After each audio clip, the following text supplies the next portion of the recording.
Welcome back.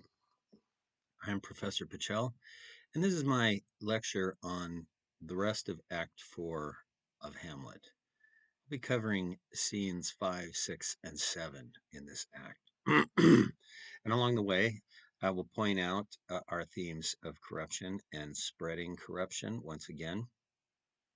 And I will also talk about some of Branagh's changes to the order of the lines that we get. I will also point out more plague imagery, specific plague imagery, including common types of burials during plague imagery. And I want to harken back to some things that I touched on in the preceding lecture, and that is that a lot of the things that happen are either fortune, right, or um, being being in connection with people who are a part of the corruption. We're going to see Ophelia's insanity in this play, and she has lots of cryptic lines in the little songs that she sings, and I will just touch on a couple of those lines. And that theme of fortune will be echoed in some of Ophelia's statements that we heard from the player king.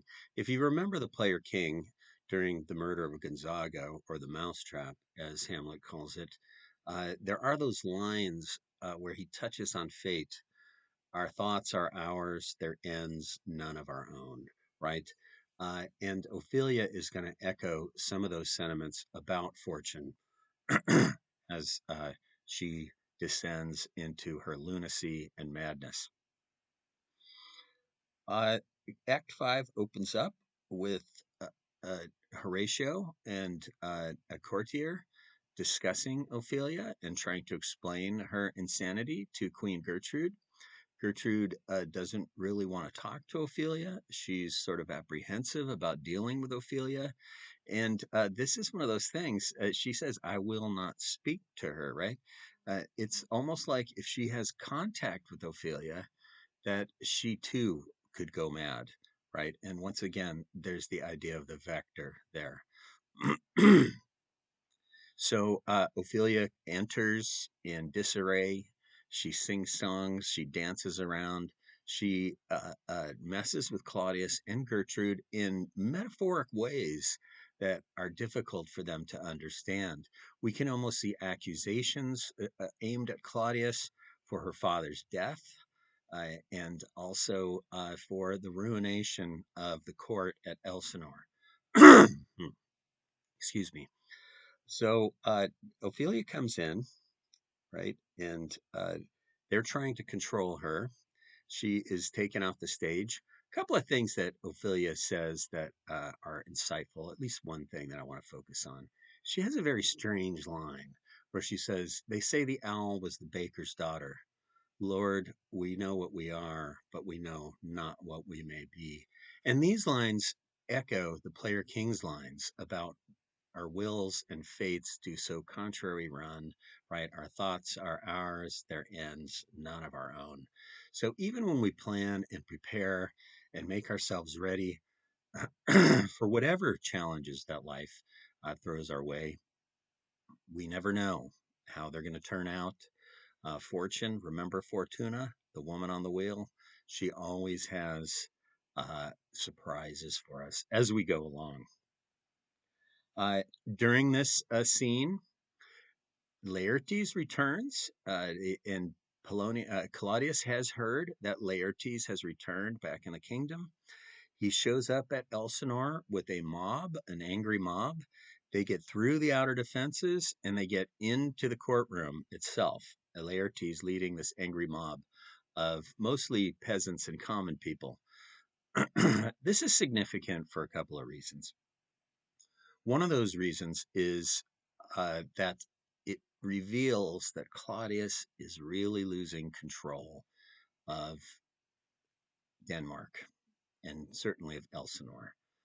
There's an expression that political scientists use, and they say that for a government to be effective, for a government to be a real government, it has to have a monopoly on violence. Now, think about that.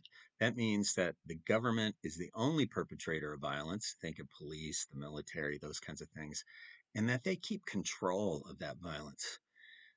When an angry mob comes right into the seat of government, the courtroom, with weapons and violent cries and shouts of protest, we know that this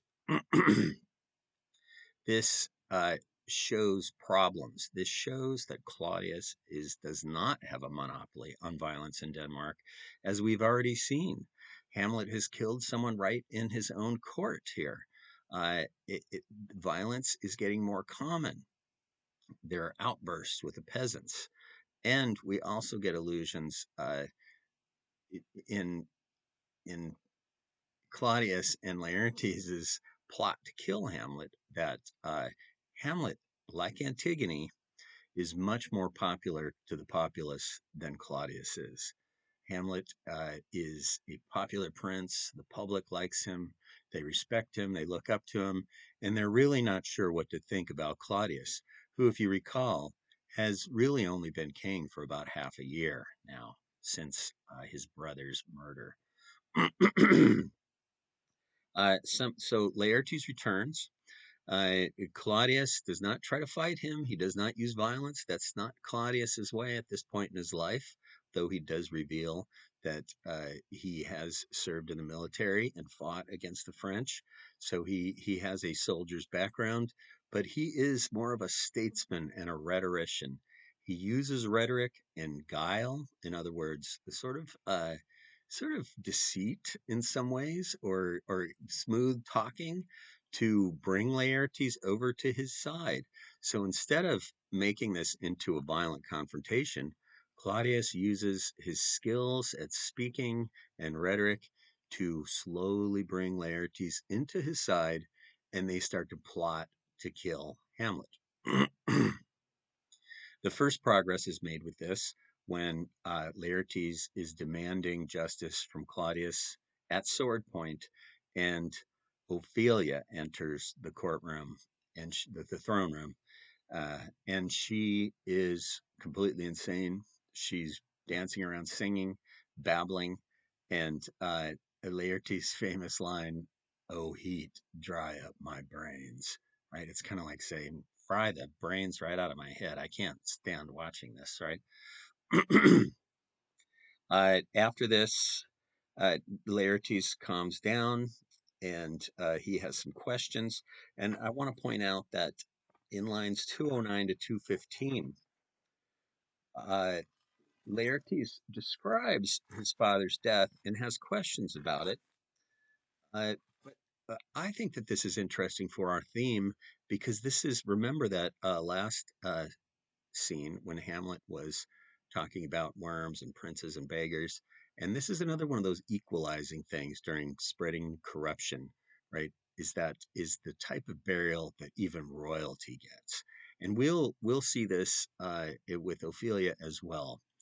And here is Laertes' description of his father's burial. Obscure funeral, no trophy, sword, nor hatchment over his bones, no noble rite or formal ostentation, cry to be heard as 'twere from heaven to earth, that I must call it into question. Right? It's sort of like Polonius was buried quickly. He was buried without ceremony, without, it sounds like, without even a tombstone. And he did not have his coat of arms with him. He was not buried with his sword and in full Denmark court arraignment, right? It was just sort of like a hasty burial. Get rid of him. We don't want this to become a big thing. And there was no big funeral as a courtier of Polonius's status would normally demand.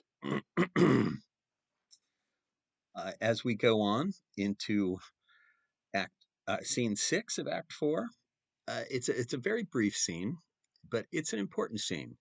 And it's a scene about connections.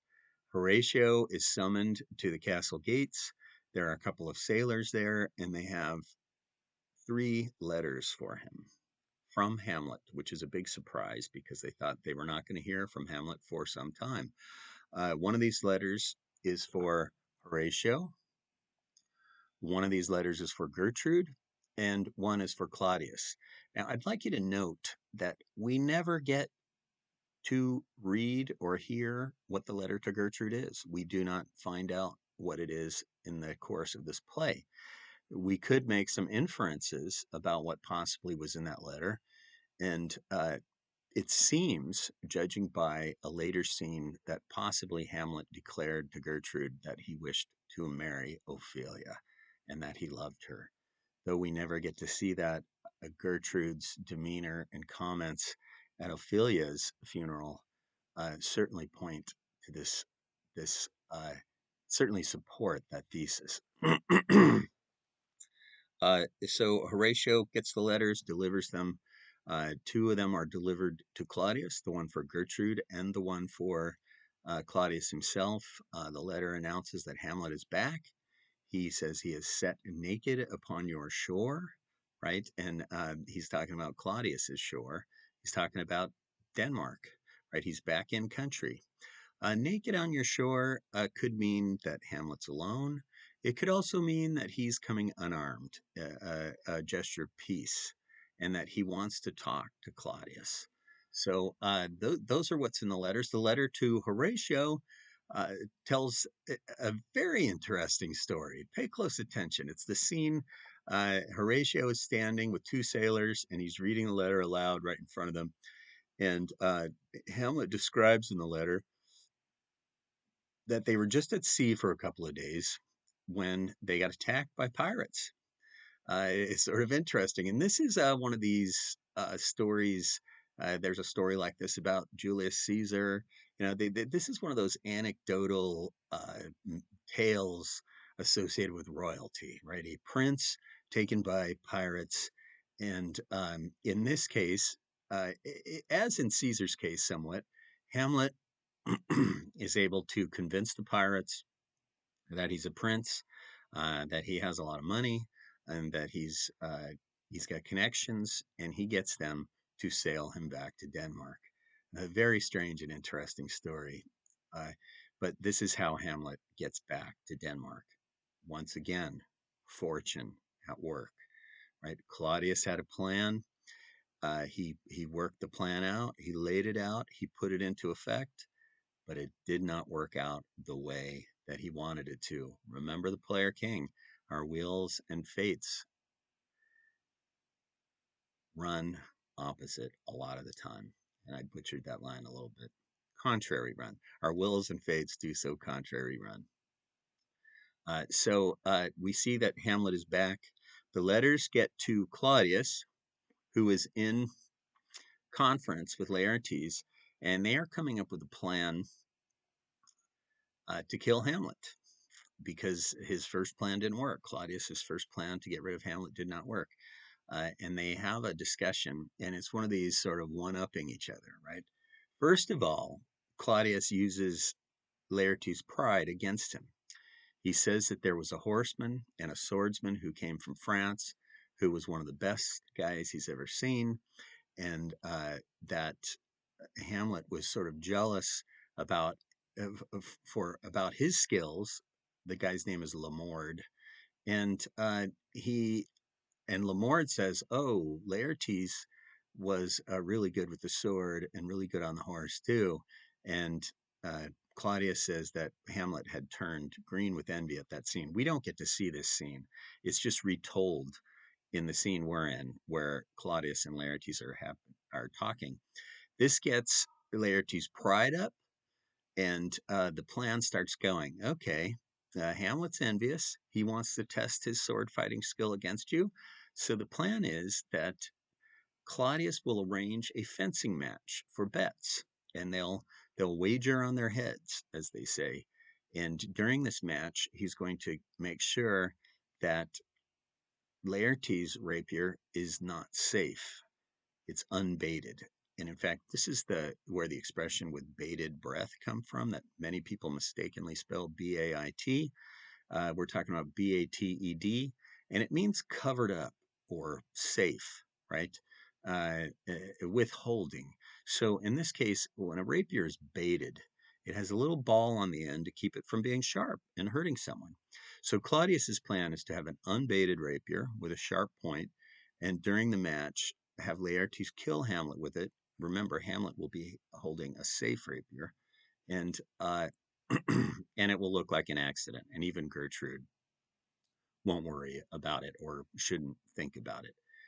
Laertes one ups him and says, I've got this really gnarly poison that I bought from a mountebank. And mountebanks were these shady doctors in the Middle Ages and Renaissance that went all over Europe and sold medicines and all kinds of strange things. So he buys this poison from a mountebank that he's already got. Sounds kind of strange, right? We go down and say, I think I'll buy some deadly poison. Who knows how it might come in useful, right? And in this case, it comes in useful because he is going to put it on his sword so that if he only wounds Hamlet when he's trying to kill him, Hamlet will die from a poison that Laertes, interestingly enough, refers to as contagion, which once again is a reference to disease, to plague, to sickness. So it's going to come off the end of Laertes' rapier. Claudius has to one up him again and says, well, if that doesn't work, I'm going to have a cup of wine there that has really strong poison in it.